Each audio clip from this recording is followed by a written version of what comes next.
Welcome to G.I. Joe RPG Stories. In this podcast, I present after-action reports based on our game sessions playing the G.I. Joe role-playing game by Renegade Game Studios. I am David Martel, the Game Master, and this is episode 106, Horror Night on Cobra Island, Part 2. In the previous episode, the Joes had found one of the computers controlling access to Doctor Venom's laboratory.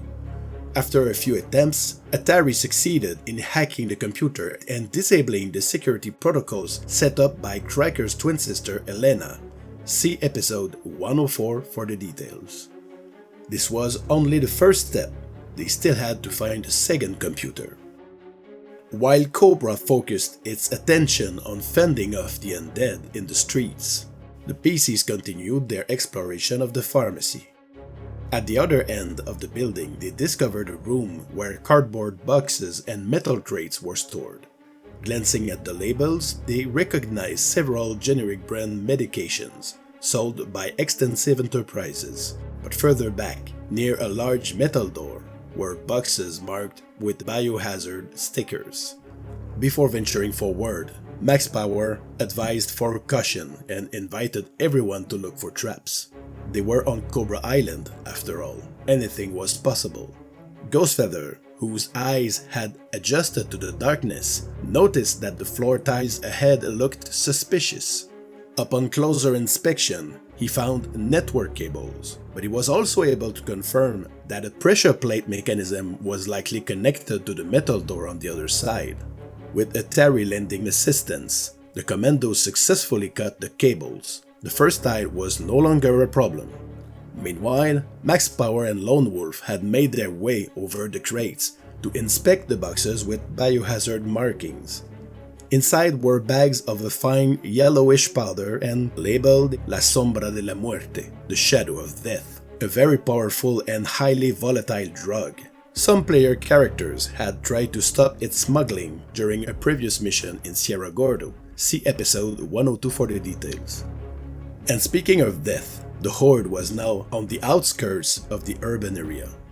Time was running out, but leaving this vile poison in Cobra's hands was out of the question.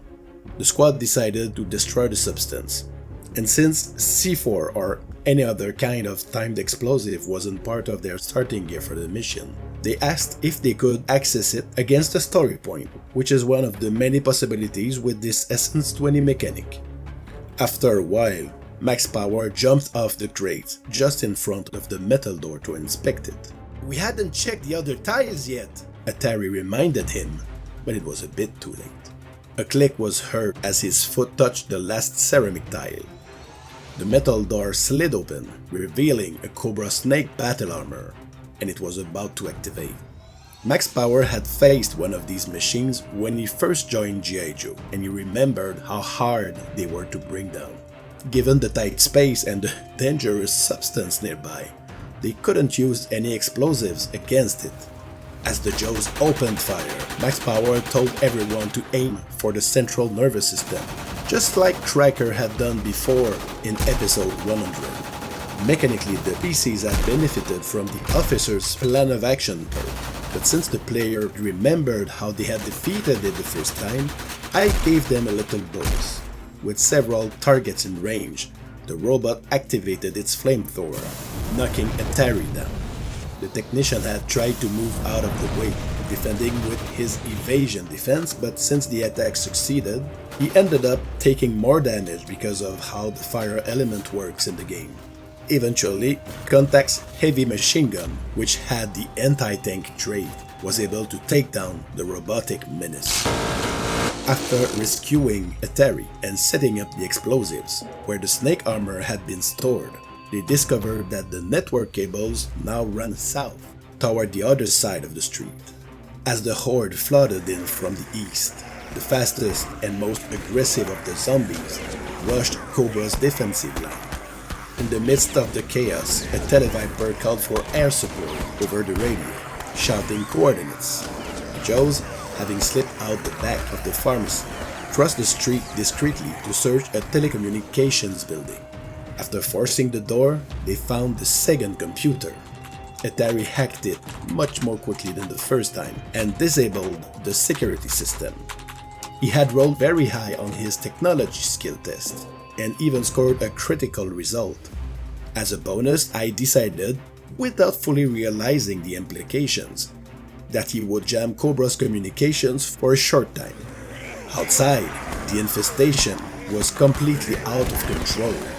Cobra battle android troopers torched zombies with flamethrowers, while other working horrors climbed over the robots, trying to devour Cobra soldiers.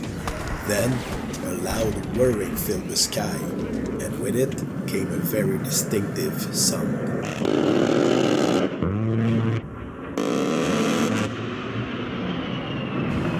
Two Cobra Rattlers flew overhead and strafed the street with their jawbreaker nose cannons, cutting down undead and battle androids alike.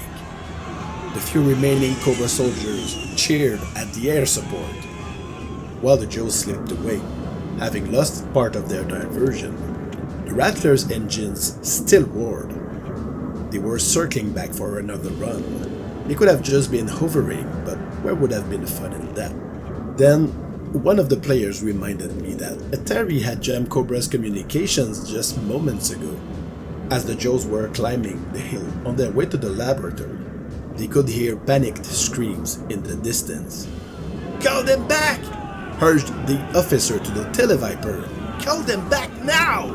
"I can trace them, sir," replied the communications trooper, baffled. The G.I. Joe squad saw the Rattlers dropping bombs on the urban area to annihilate the undead, and unbeknownst to them, their own troops.